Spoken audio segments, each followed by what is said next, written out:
Good morning, good evening, and good day. Thank you so much for watching Attack Power Gaming. Today we continue our How to Play series with the Division Tech for Gruppe Harteneck. If you enjoy this content, please hit that like button, subscribe. Let's dive right in.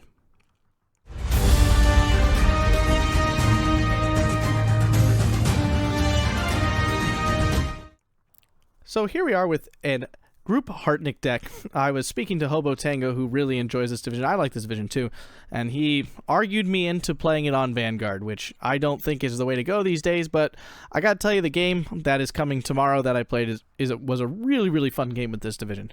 Would Maverick have won me the game? I'm not sure, but we're gonna do it Vanguard. You see how it goes. If you're a newer player, I would probably say go Maverick, but he told me that a lot of his newer players have had a lot of success on Vanguard, so give it a crack. So this division is an interesting one. It's been around since the beginning of the game. It's really fun. No, I'm pretty sure it's an original. I think it's original. Tell me if I'm wrong in the comments. It's got a really strong set of infantry, which is why I like the division. It's got a solid tank tab. A nice little eclectic mix of tanks. Really solid, really great support tab. Really good AT tab. Really bad AA tab. Not a great recon tab.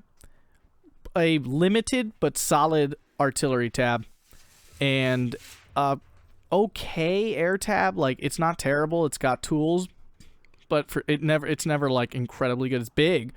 It's big. I shouldn't say it's bad. It's average. Average, little around average. I don't know how to describe it exactly. Let's dive right in here. Infantry wise, tons and tons of options. We have these Reitjägers. Okay, and these are like their special close range unit. I do not like these guys. Here's the issue with them. They always end up getting stuck using their rifles at 500-meter range. And then none of these machine guns. Like, if you can make sure these guys are in the woods, then they're fine. But truthfully, they're just an Avtomachiki squad. And most people don't use those, so why would you use these? I mean, these are cheaper. They're only 20 points, I guess. And they do have, technically, 2 more men with an extra 2 rifles. But I just don't find these guys to be extremely effective. I've never found them to work well. Most of the time, they end up shooting guys with their rifles at way too long ranges. So you got to keep them buried in forests. I don't love them. I'm not saying they're unusable, but I just don't use them. And there's so many better infantry choices for this division.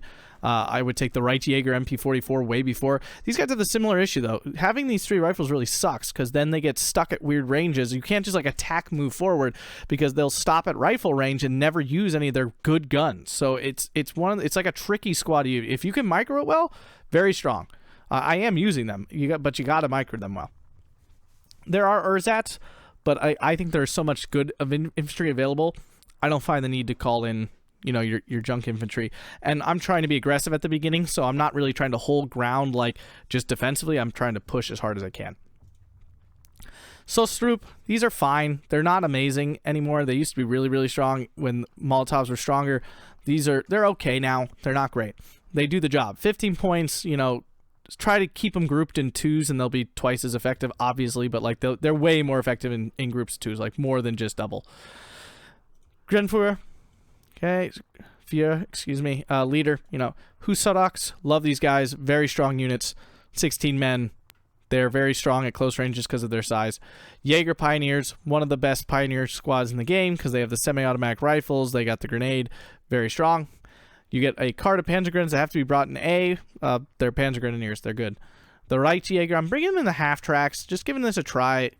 Having half tracks can be useful. You definitely don't want all your stuff in half tracks, but I'm giving it a go just because I have the option. I kind of want to use it.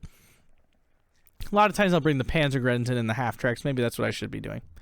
In Phase Bs, you have the super awesome Hussar Gorashotashaks, which have triple machine guns and your straight pole rifles. Really strong squad. Love these guys. More Jaeger Pioneers. And then finishing up, the DPs get the 36 men in C. That's actually really useful. My game goes really long, and it's really important that I brought in this C phase card of 36 dudes.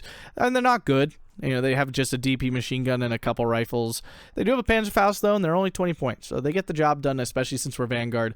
You need those points at the end. Over to the Recon tab, we have a couple options, but most of them aren't good. We're taking the Aufklärers with the Kubel MGs. The Kubel MGs stick around, so you give you Recon as well. The double vetting is because they do see better with the increased veterancy, and having 6 of them should be plenty. The VK901 is absolutely fantastic. It's a little autocannon like tank. It's not really a tank, really. It's a tankette, I guess, and it functions more like an armored car because it is quite fast as well. I don't mind the 39M CSABA. This AT rifle functions pretty well, but it just doesn't really make the cut. I mean, only a machine gun to support infantry. It just doesn't do it.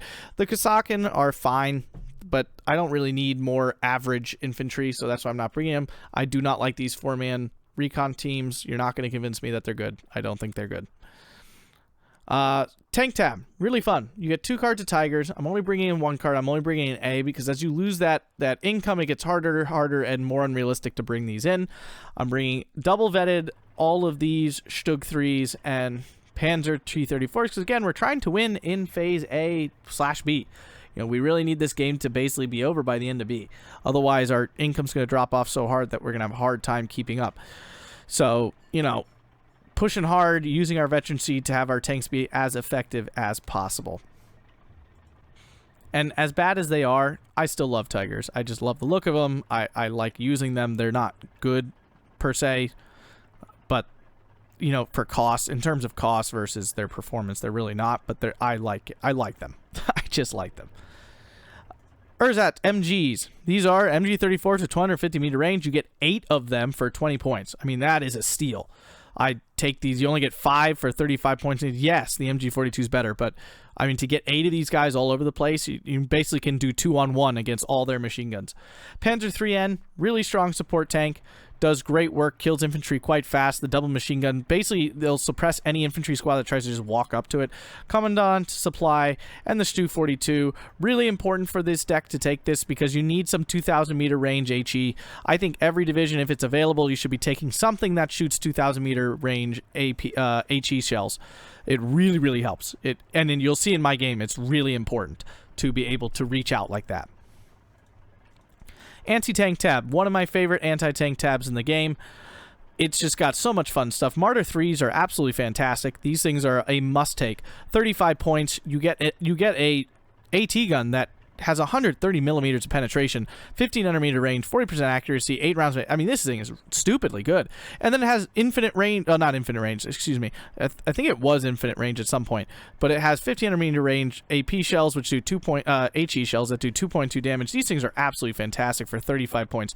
Definitely take these. They're so, so good. I love these little, you know, 45 millimeter AT guns. I think they do good work. This one does not have the APCR shell, so it's significantly worse than the Russian version with the M42, but it does, I like it. It does good work. If you don't want that, you can take the, what is essentially a ZIS-3. That is effective as well, but you get many less. And you can also take the Martyr 1s. Martyr 1s are quite good, but I don't like how easily they die. I don't find they are super effective usually. Taking Pack 40s, and then, oh, the beauty of this division, the Hetzers, the Jagdpanzer 38T, absolutely phenomenal weapon. This will crush allied divisions. Against Axis divisions, it's not nearly as effective because, you know, they can penetrate the armor quite effectively with their medium tanks. You know, Stugs have 135 millimeters penetration. That's easy. But when you're going up against Shermans, T-34s, anything of the like, oh my god, this thing just bullies them to death. It's so good. And it's a Pack 40 on a tank. It's super, super good. Bring in double vet because, like I said, we need to try to take advantage of those points. Love to get a Panzerschreck in here, but there's just no space, and I do want those light things. These are terrible. Well, they're not terrible. I lied. They're not fast enough. They're not like the Russian version where you can get these up to the front, but they are only 5 points. I mean, if you can fit them in, 5 points is really, really cheap. Anti-air tab. This is where this deck absolutely suffers. You only get 20 mils, and I don't care what anybody tells me. These SDKZ 7.1s are not very good. They really don't perform great. Not nearly as well as they need to. Heavy bombers, with just one of these, heavy bombers will still drop their bombs. So these do not stop planes from bombing you. It's very frustrating. You have to bring in at least 2 of either of these in combination to stop something. You definitely need to take these with the SDK of Z11 flak, maybe even take them unvetted, just to make sure you have enough. But if you're moving them, they shouldn't die too often. Yeah, the AA tab hurts a lot, which is why this division's not like top tier, is literally this tab right here. Artillery-wise, You get some options. Many aren't good. Like this 105mm off map's really not good. It barely even suppresses most of the time, which is why I'm not taking it. It's really not effective. But you do get mortar half-tracked, which are fantastic. And you get this beautiful giant Mauser 18 210mm just wrecking ball. So much fun to use this. I'm bringing in A because I want to call it in early and I want to get value out of it for the whole game. And you will see me get some value out of this thing. The other options aren't great. I mean, you have 81mm mortars, but I'm bringing in the half-track anyway. And otherwise, yeah, that's about all you got. So, not a great tab. The two good options are very good. The rest of it's bad.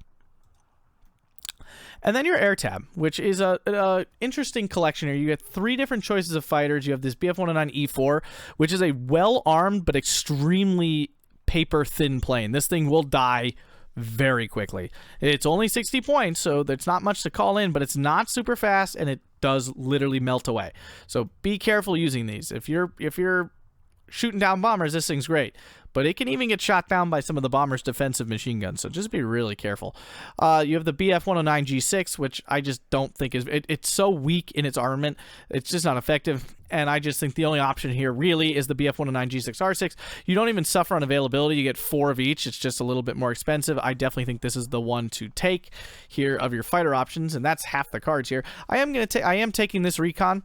It's fast. It's 610 kilometers an hour, so it moves. It can get away from fighters pretty well. It's got medium resilience, and it's E-stuff. I mean, it's really effective these days to have some sort of air recon in your deck. Taking a ME410, these are really good against medium tanks. Really, really strong. And they can kill heavy tanks. It's got 150mm penetration. It's not that it doesn't. It's actually quite an effective AT plane. It's medium resilience, 540 kilometers an hour. This thing gets the job done. I consider taking it in B, but again, most of my points are heavy weighted in A, and having one of these is really useful. Having 2 or 3, not as useful anymore. And finally, we have our HE-111 options here. Both very good. We have the 8 250 kilogram bombs and the 2 1,000 kilogram bombs. I am taking the 8 250 bombs because the slight increase in speed, that could be wrong. It could just be better just to take the big boom one. The big boom one will definitely kill anything. The 8 250s actually is not as consistent because it drops them in a long line. So it drops them in like a long line that sometimes, if the target has a lot of health, won't really kill them, especially like infantry units. This thing will delete most things, but it is really slow. Like, it's very, very slow. So you have to be careful, but that's kind of personal preference. Maybe it's better to use the thousands. I don't know. It's up to you. So those are really your only options in the air tab. So Gruppe Harteneck, really fun division. Got to be careful, though. You definitely don't want to be running up against strong air tabs with this division. You are going to have a very unpleasant day. The game tomorrow is absolutely fantastic. Make sure to check it out. It's a long one, but ooh, it's a grind, and it's a nail-biter right to the end. If you enjoy this content, hit that like button and subscribe, and have a fantastic day.